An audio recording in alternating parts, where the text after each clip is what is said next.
Bonsoir à toutes et à tous, bienvenue dans votre 7-8. Nous sommes le vendredi 27 septembre et voici les titres. Les obsèques de Philippine, l'étudiante yvelinoise retrouvée morte au bois de Boulogne, se sont déroulées aujourd'hui à la cathédrale Saint-Louis de Versailles. 2800 personnes étaient réunies à l'intérieur et à l'extérieur de l'édifice. L'association juive de Maurepas présente son exposition « Les enfants d'Isieux » est à voir au théâtre Camus du 22 septembre au 1er octobre. Un projet immersif qui rend hommage aux 44 enfants juifs de la maison d'Isieux et à leurs éducateurs arrêtés par la Gestapo en 1944. Et on partira enfin à la découverte d'un établissement de tatouage original. Demain Tatouage, situé à Versailles, bouscule les codes des salons traditionnels. On vous en dit plus dans cette édition.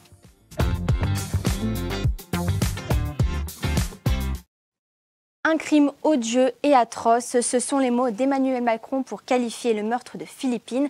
Samedi 21 septembre, l'adolescente de 19 ans a été retrouvée morte dans le bois de Boulogne, à quelques centaines de mètres de l'université Paris-Dauphine où elle étudiait. L'étudiante avait disparu la veille alors qu'elle se rendait chez ses parents à Montigny-le-Bretonneux. Une semaine après les faits, les obsèques de Philippine se sont déroulées aujourd'hui à la cathédrale Saint-Louis de Versailles. La cérémonie a été menée par l'abbé Grosjean, curé de la paroisse de Montigny, voisin le Bretonneux. Et l'émotion était vive. L'édifice d'une capacité de 1500 personnes était plein. Plusieurs personnes n'ont pas pu rentrer à l'intérieur de la cathédrale et ont dû assister à la messe sur le parvis. Au total, ce sont 2800 personnes qui étaient présentes. Toutes tenaient à être là pour rendre hommage à Philippine. Réaction recueillie sur place par Michael Elmidoro et Grégory Canalé. Très important. Pour accompagner mon ami, sa famille, ses enfants, sa sœur qui vient de perdre sa fille. Pour témoigner toute notre compassion pour la famille et quelque part aussi une désespérance et une colère. Tout le monde se sent concerné. Donc moi j'ai des enfants qui sont encore un peu plus petits, enfin qui sont ados, et je me dis mais ça peut leur arriver, donc faut dire stop maintenant. On se doit d'être là, on est une famille et une famille s'est unie, simplement. Alors oui, c'est très important pour rendre hommage à cette jeune fille qui pourrait être ma petite fille, et pour les parents et pour les entourer, pour être là tout simplement parce que c'est quelque chose de terrible. Plusieurs élus ont assisté à la cérémonie, notamment le maire de Montigny-le-Bretonneux, Laurent Merker, mais aussi le président de l'agglomération de Saint-Quentin-en-Yvelines, Jean-Michel Fourgousse, ou encore Nicolas Darville, le maire de la Verrière.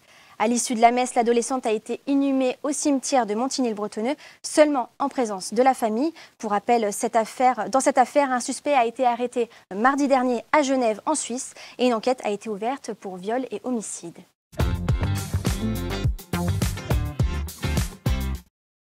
Hier soir a eu lieu le conseil d'agglomération de Saint-Quentin-en-Yvelines. L'un des débats de la soirée, la subvention du club de basket de Trappes. Un budget de 18 000 € a finalement été voté. 32 personnes étaient pour, 29 contre, 8 se sont abstenus et une personne ne s'est pas prononcée. Direction maintenant le théâtre Camus à Maurepas. L'association juive de Maurepas présente Les enfants d'Isieux, une exposition immersive qui aura lieu du 22 septembre au 1er octobre. À travers témoignages et reconstitutions, ce projet rend hommage aux 44 enfants juifs de la maison d'Isieux et à leurs éducateurs arrêtés par la Gestapo en 1944. Wilfried Ritchie est parti à la rencontre de Danny Bitter, secrétaire de l'association juive de Maurepas.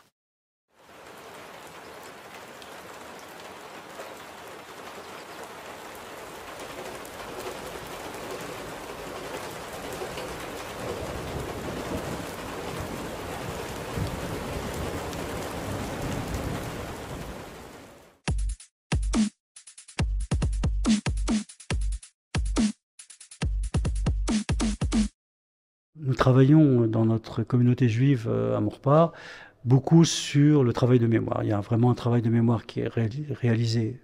Cette année, nous avons évoqué la rafle des enfants d'Isieux, puisque c'était le 80e anniversaire, c'était également le 30e anniversaire de l'inauguration de la maison d'Isieux, et ça nous paraissait important compte tenu du contexte, de rappeler qu'il y avait en France des institutions qui parlaient de la Shoah, qui parlaient de l'antisémitisme, qui parlaient des méfaits des idéologies nauséabondes. Et donc, pour nous, c'était vraiment très, très important. C'est ça qui est absolument incroyable, c'est qu'aujourd'hui, 80 ans après la rafle, on continue à chercher, on continue à trouver des traces de ces enfants. On trouve des descendants de familles qui ont conservé des documents, des lettres ou des informations. Et ces informations sont réutilisées, complétées au fur et à mesure. Et la Maison d'Isieux est aussi un centre de recherche. Ce que l'on peut dire et qu'on peut regretter, c'est que malheureusement, nous n'avons pour l'instant aucune école qui s'est inscrite pour visiter cette exposition. Et je le regrette fortement parce que cette exposition s'adresse aux jeunes. On montre ce que c'est que vivre dans des conditions dramatiques, que la vie, quand on dénonce des gens pour leur identité, ça ne peut amener qu'à la catastrophe. Il ne faut pas stigmatiser les gens. Et donc, je trouvais que c'était un devoir d'éducation. C'est en tout cas comme ça que je l'ai conçu. Bon, on fait ce qu'on fait. On est là, on est présent et on essaiera de diffuser un maximum d'informations. L'exposition dure jusqu'au 1er octobre, donc il y a encore le temps de venir.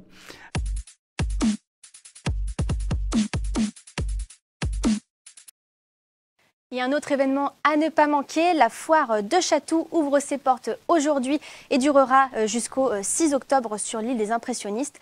Mobilier des années 50, bijoux ou encore argenterie, près de 340 exposants venus de toute la France sont attendus pour vendre leurs pièces. Et ce week-end également, une grande braderie des Jeux de Paris 2024 se tiendra à Elancourt dimanche 29 septembre. Pour les plus nostalgiques des Jeux Olympiques, ce sera l'occasion de mettre la main sur de nombreux articles de Paris 2024, gobelets, t-shirts ou encore la fameuse mascotte La Frige. Les produits seront vendus entre 1 et 60 €. On écoute Thierry Michel, premier maire adjoint d'Elancourt au micro de Wilfried Ritchie. Ça va permettre de prolonger ces Jeux Olympiques qui étaient une grande fête populaire. On avait besoin de ça et c'est encore le moyen pour un certain nombre d'habitants du territoire de pouvoir venir acquérir des objets qui laisseront un souvenir chez eux de ces Jeux Olympiques. Direction Versailles à présent, où Zeus, le cheval métallique qui a illuminé la cérémonie d'ouverture des Jeux de Paris 2024, sera exposé du 1er octobre au 24 novembre. Il sera visible dans la cour royale au cœur du château de Versailles, une manière de prolonger encore un peu l'esprit des Jeux.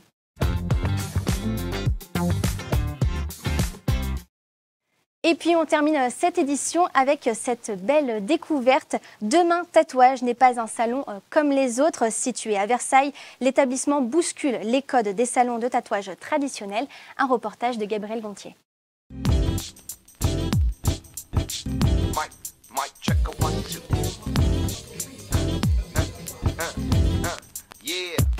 Des aiguilles, de l'encre et de nombreux croquis. D'apparence, c'est un salon de tatouage comme il en existe bien d'autres. Mais depuis sa création en 2020, Demain Tatou bouscule les codes des salons traditionnels en diversifiant son activité artistique. Les chaussures en cuir ou en sky, on peut les tatouer en fait comme on tatoue de la peau. On va juste tout simplement tatouer comme sur de la peau.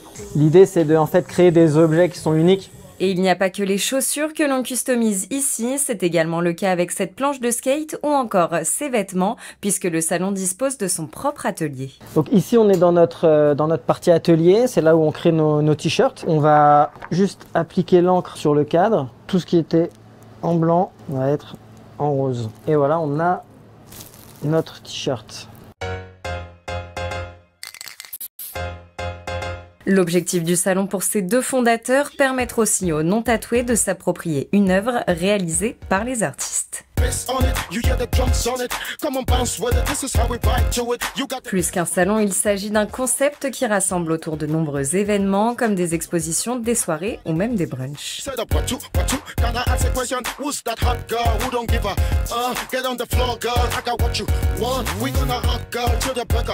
Un espace convivial qui a séduit le manager du salon pour rejoindre l'équipe.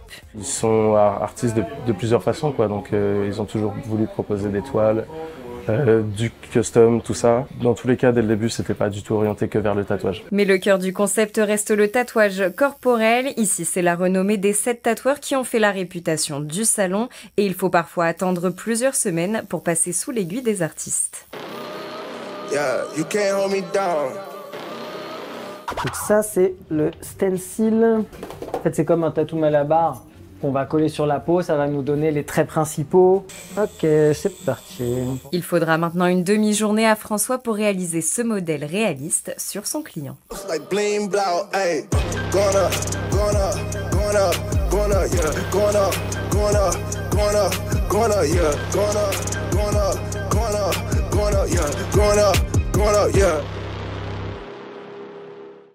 Et c'est la fin de ce 7-8. Merci de votre fidélité. Lundi, vous retrouverez Grégory Canalet à la présentation. Belle soirée sur TV78.